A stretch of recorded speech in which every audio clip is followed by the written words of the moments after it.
neither by Jerusalem, for it is the city of the great king. Read on. Neither shalt thou swear by thy head, because thou canst not make one hair white or black. So the Most High said we're not supposed to swear at all. So how are you going to sit there and make a vow of chastity? How are you going to sit there and say, I vow to never marry a woman when you don't know what you're dealing with? When you don't even know if you're truly capable of that? And we have brothers that said, you know what? I see right now that this isn't for me to marry a woman, but they didn't do something as foolish as saying, I vow that I'll never marry a woman. Even when we joke with a brother about it, a couple of brothers, or one in particular, is like, you know what? You will never get me to say I'm not going to get married. I'm saying right now this isn't the thing for me. So we're not supposed to forswear ourselves or make vows of things that we're never going to do, because you don't know what you're going to do, because you can't make one hair on your head gray or white, black or white. So there is no vow of chastity. That's another thing that's contrary to the scriptures. So let's go from there and go to 1 Timothy now, chapter 3.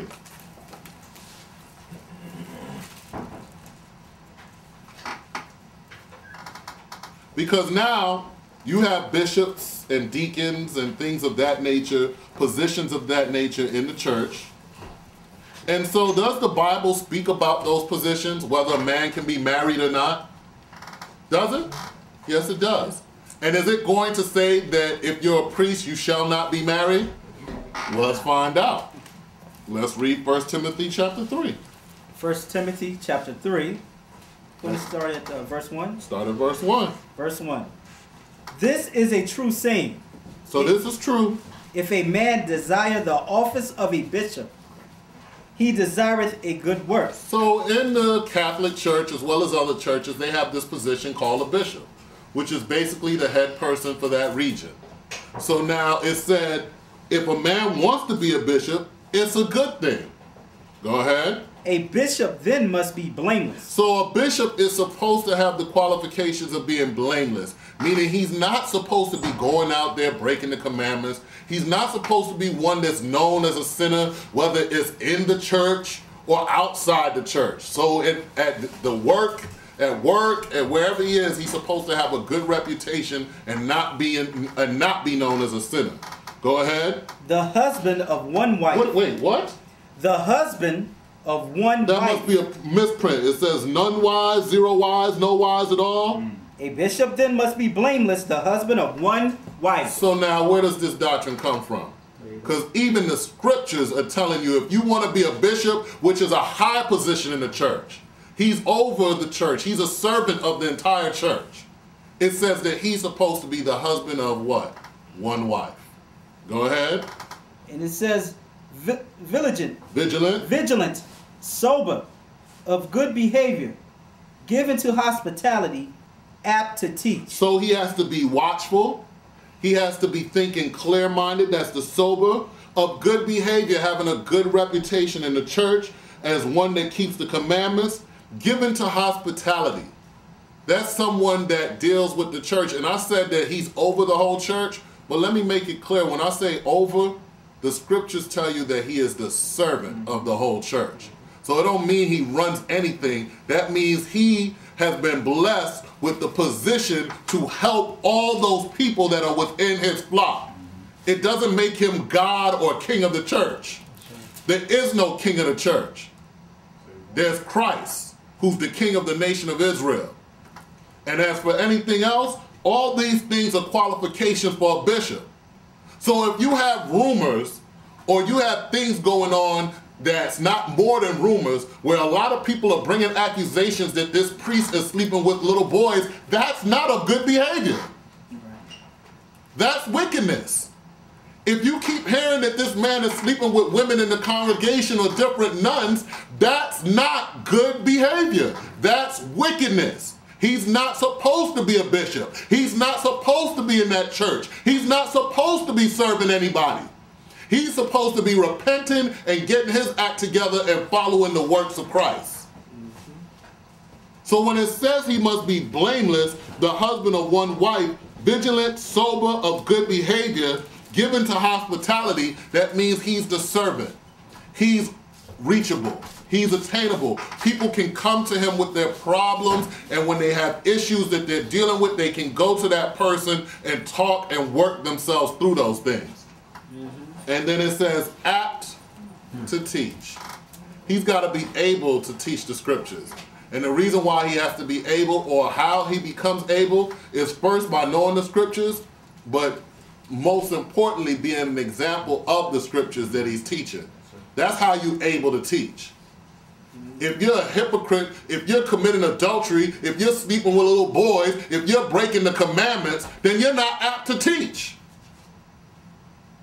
And then also, Christ, when he was teaching his disciples, he said something very struck my mind in Matthew 20 and verse 25. In Matthew 20, chapter 20, verse 25. Because nowadays you see these people that think that they're the head of the church. They got billboards, they got signs, they got shows, and it's all about them and their wife, husband, team. And that stuff, is that what Christ said? They got commercials now. Come back to the Catholic Church. Yeah. Wow. So Matthew 20 and 25. Matthew chapter 20, verse 25. And keep in mind, this is Christ speaking here. Speaking to who? His disciples. Let's see straight to the point what he told them.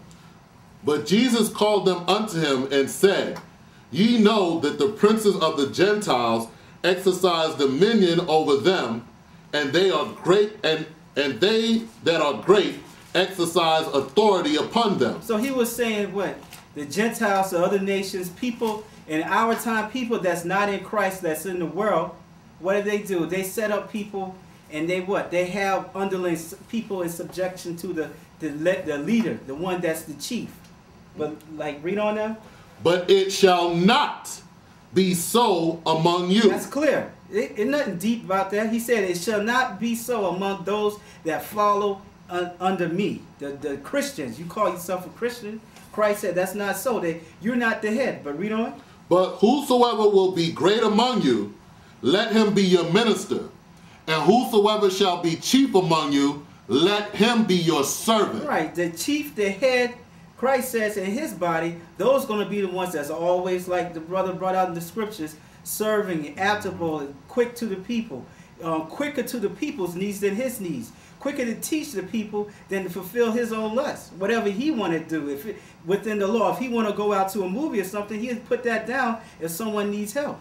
If someone needs help on any issue, he's there to teach, to guide, to be a shepherd of Christ's flock. So where do you get this, I'm the head? It's not so. That ain't in the scriptures. Even as the Son of Man came not to be ministered unto, but to minister, and to give his life a ransom for many. Right. So just like Christ, is he the Son of the Most High? Yeah. Is he the Son of David? Yeah. But he didn't boast in that.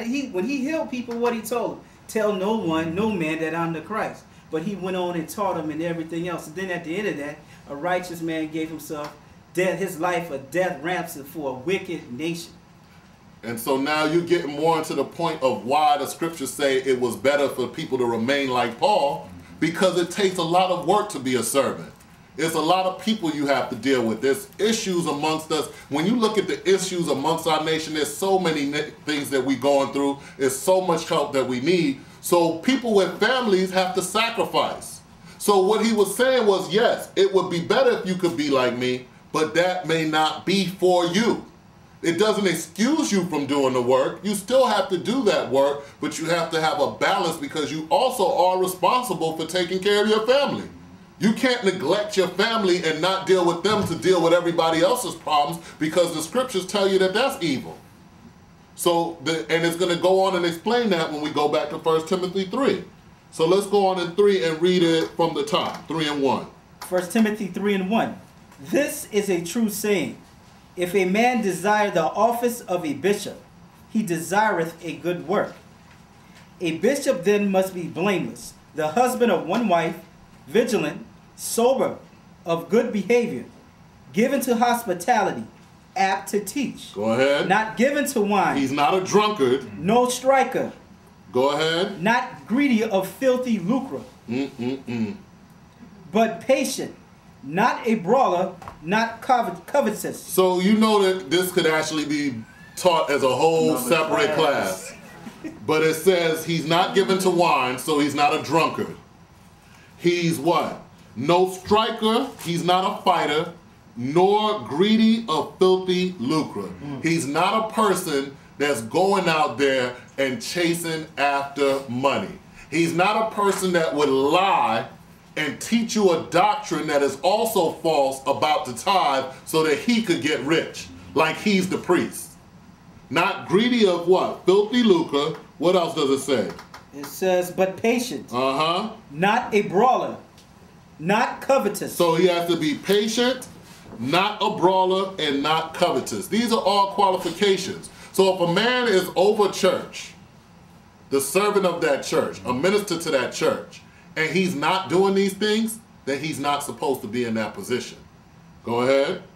One that ruleth well his own house, having his children in subjection with all gravity. And this is someone that's dealing with his household, so it shows you, you can't neglect your house to do the office of a minister. You have to do them both. That's why Paul was expressing how, listen, I wish y'all could be like me, because it's going to be a lot of work. You're going to be evangelizing. You're going to go place to place. You're going to teach people. You're going to deal with their issues. But if you're married, then you have to rule your house well. You have to deal with your wife. You have to deal with your children. You can't just let them go to do the work of the Lord. That has to be in order first. Go ahead. Right. Not a novice. Excuse me. Verse 5. Yeah, 1 Timothy 3 and 5. For if a man know not how to rule his own house, how shall he take care of the church of God? So if a man can't handle his own house, which is actually a microcosm of the church, Exactly. then how is he going to rule the church of the Most High? So if you're teaching scriptures and your wife is going off and you're not correcting her, you're not showing her the way, then how are you going to come into church and tell some other brother something? Or some other sister? Or if when your children act up, you don't chastise them, you don't discipline them, because it doesn't mean the children are never going to misbehave. That's not realistic, because the scriptures tell you what?